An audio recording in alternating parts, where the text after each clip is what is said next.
नमस्कार दोस्तों। आइए आज हम जानते हैं नॉर्थ अटलांटिक ट्रीटी ऑर्गेनाइजेशन के बारे में, जिसको शॉर्ट फॉर्म में नाटो बोलते हैं।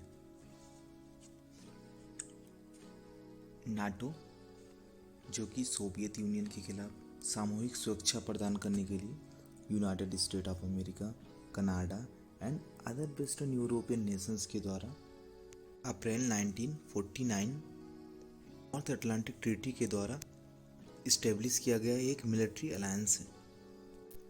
इस ट्रीटी को वाशिंगटन ट्रीटी के नाम से भी जाना जाता है।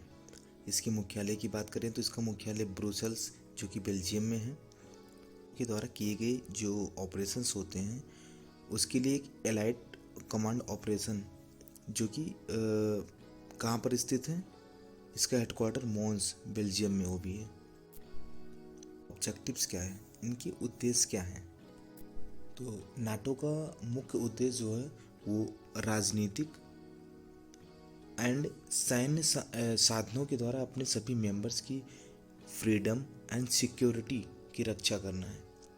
इसके राजनीतिक उद्देश्य के तहत जो इसका पॉलिटिकल ऑब्जेक्टिव्स है, इसके तहत अगर हम बात करें तो डेमोक्रेटिक वैल्यूज़ मीन्स लोकतांत्रिक मूल्यों को बढ़ावा देता है एंड इस संगठन के सभी मेंबर्स को समस्याओं को हल करने, संघर्षों को रोकने के लिए डिफेंस एंड सिक्योरिटी रिलेटेड जो भी इश्यूज हैं उन पर परामर्श और सहयोग करने में सक्षम बनाता है। किसको?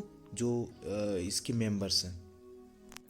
अब अगर हम मिलिट्री ऑब्जेक्टिव्स हैं, ये क्या है कि इसके तहत NATO peaceful resolution of dispute के लिए कमिटेड है। जो है वो अगर फेल हो जा रहे हैं तो इसके पास क्राइसिस मैनेजमेंट ऑपरेशंस चलाने की सैन्य शक्ति होती है। किसके पास? नाटो के पास में। अब हम देखते हैं कि नाटो का फंक्शन क्या है, ये काम कैसे करता है। नाटो के पास एक इंटीग्रेटेड मिलिट्री कमांड स्ट्रक्चर है, लेकिन इनमें से बहुत कम मिलिट्री पावर विशेष रूप से नाटो की हैं। अधिकांश सैन्य बल फोर्सेस हैं वो full national command and control में रहते हैं, जब तक कि मेंबर्स हैं वो इससे संबंधित कार्यों को करने के लिए एग्री नहीं हो जाते हैं। NATO is funded by its member, जो भी इस संगठन के जो मेंबर्स हैं, यूएसए हो गया, कनाडा हो गया, ऐसे अदर कंट्रीज, जिसमें सबसे ज़्यादा जो है यूएस का, यूनाइटेड स्टेट ऑफ अमेरिका का कंट्रीब्यूशन है। वो जो नाटो का बजट है उसका लगभग 3/4 है इसका कंट्रीब्यूशन यूएस का। टाइप के बाद में सेकेंड वर्ल्ड वार ख़त्म हो गया था, जिसमें वेस्टर्न यूरोप आर्थिक रूप से समाप्त हो गया और सैन्य रूप से एकदम कमज़ोर हो गया था। इसीलिए ईयर 1948 में यूनाइटेड स्टेट ऑफ अमेरिका ने मार्शल प्लान लॉन्च किया, जिसने वेस्टर्न एंड साउदर्न यूरोप के कंट्रीज़ को इस शर्त पर भारी मात्रा में इकोनॉमिकल एड प्रदान किया। इकोनॉमिकल एड की बात यहाँ पर की गई है। किसके तहत? मार्शल प्लान के तहत, जो कि इसमें क्या है कि कुछ शर्त के आधार पर इकोनॉमिकल एड, आर्थिक सहायता प्रदान किया गया, जिसमें वो एक दूसरे के साथ कोऑपरेट करें और अपनी म्यूचुअल रिकवरी को तेज़ करने के लिए जॉइंट प्लानिंग या संयुक्त योजना जो हो उसमें इंगेज रहें। इन्हीं सैन्य रिकवरी के लिए ईयर 1948 में एक संधि हुई, जिसे ब्रुसेल्स ट्रीटी के नाम से जाना जाता है। आगे भाग लेता है नाटो जो है, ये 3 अलायंस में पार्टिसिपेट करता है, जो अपने 30 मेंबर कंट्री से बियॉन्ड होकर अपने इन्फ्लुएंस को एक्सपेंड करता है। इसके अलायंसेस की बात करें तो पहला है EAPC, जिसको हम कहते हैं यूरो अटलांटिक पार्टनरशिप काउंसिल। यह यूरो अटलांटिक एरिया में भागीदार देशों के साथ नाटो के सहयोग एवं शांति के लिए पार्टनरशिप फॉर पीस प्रोग्राम के तहत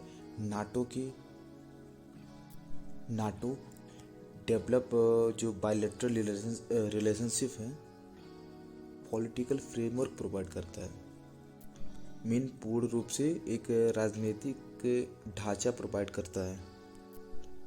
हम अगर इसके दूसरे लाइन्स की बात करें तो मेडिटेरियन डायलॉग जो भूमध्य सागरीय संवाद, it is a partnership forum.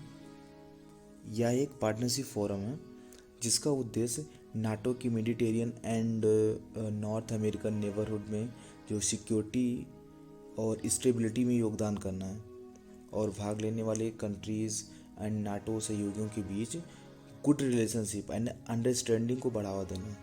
वर्तमान में Algeria, Egypt, Israel, Jordan, Mauritania, Morocco and ये देश नॉन नाटो कंट्री के डायलॉग में भाग लेते हैं। अब जो तीसरा अलायंस है वो है ICI, इस्तांबुल कोऑपरेशन इनिशिएटिव। यह एक ऐसा पार्टनरशिप फोरम है जिसका उद्देश्य मिडल ईस्ट रीजन में जो नॉन नाटो कंट्रीज़ को नाटो के साथ कोऑपरेट करने का अवसर, उसमें योगदान प्रदान करना है। अब हम अगर प्रेजेंट में बात करें तो अभी बहरीन, कुवैत, अमीरात इसमें भाग लेते हैं। किसमें? ICI में, जिसका क्या फुल फॉर्म है? Istanbul cooperation initiative. Thank you so much दोस्तों, थैंक यू वीडियो देखने के लिए। हम यहाँ पर जो नाटो की कंट्रीज़ हैं, वेस्टर्न कंट्रीज़, उसको मार्क किया गया है यहाँ पर। एंड जो मेडिटेरियन कंट्रीज़ थी जो डायलॉग होती हैं उनको यहाँ पर मार्क किया गया है कि ये कंट्रीज़ हैं। थैंक यू सो मच दोस्तों वीडियोस को देखने के लिए।